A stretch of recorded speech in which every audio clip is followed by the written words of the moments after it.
सवाल पूछ रही थी नेहा राठौर, सवाल पूछ रही थी पुलवामा की घटना को लेकर सवाल पूछ रही थी। चैनल 4 वाले जो हकीकत है वो जनता के सामने परोस रहे थे, तो उनका चैनल बंद करा दिया गया और नेहा राठौर को डराने के लिए एफआईआर कर दी गई।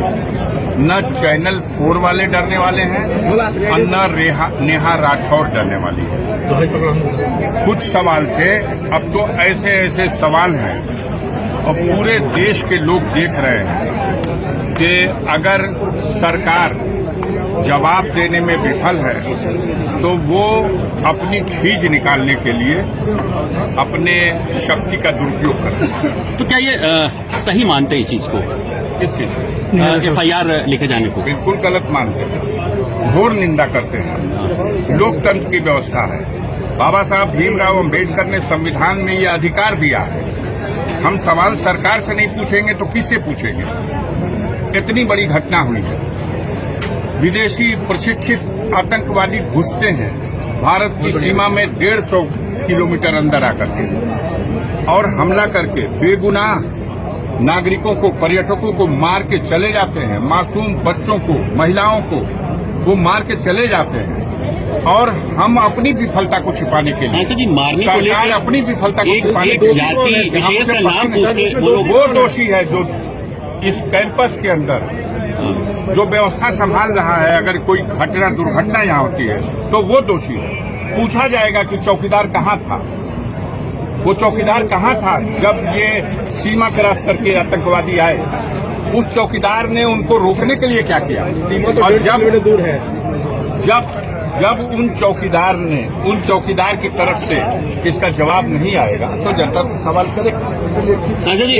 पूछ कर मारा गया, इसको किस रूप में देख रहे हैं?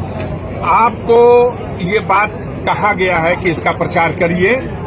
आप बताइए, एक सवाल का जवाब दे दीजिए। अगर धर्म पूछ करके ही मारा गया तो इसका मतलब क्या निकाला जाए? महाराष्ट्र में हमारे देश के सुरक्षा का एक जिम्मेदार अधिकारी ट्रेन के अंदर लोगों का धर्म पूछ करके गोली मारा, तो क्या पूरी कौम को कटघरे में खड़ा कर दिया?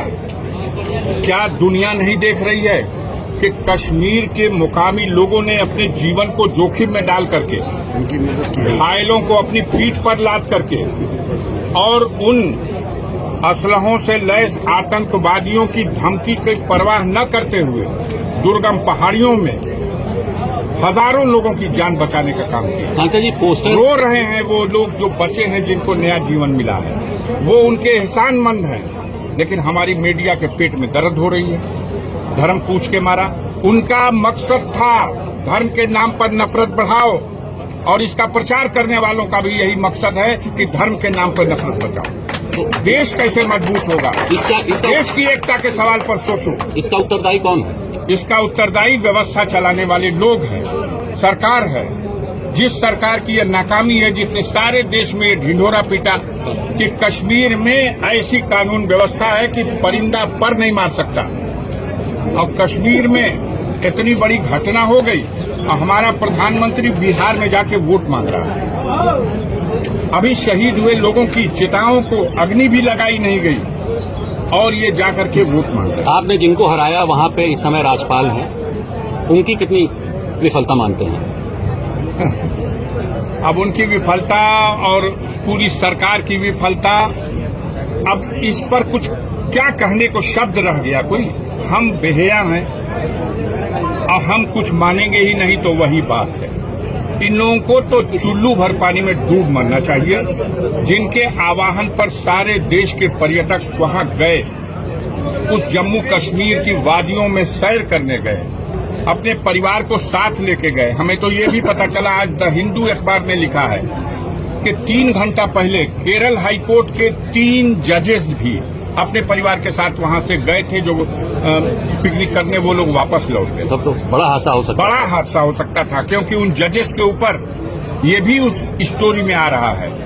मैंने उसको देखा कि उन्होंने केरल में किसी जघन्य घटना के लिए जिम्मेदार आरएसएस के कैडरों को सजा दी थी और वो कश्मीर घूमने के लिए गए थे। जहां अटैक हुआ है वहां से वो घूम के 3 घंटा पहले वापस गए हैं। सारी सुरक्षा कैसे हट जाएगी भाई? कश्मीर में चप्पे चप्पे पर फौज है, हमारी 10 लाख फौजें वहां हैं और वहां पर जहां 2000 लोग हैं पर्यटक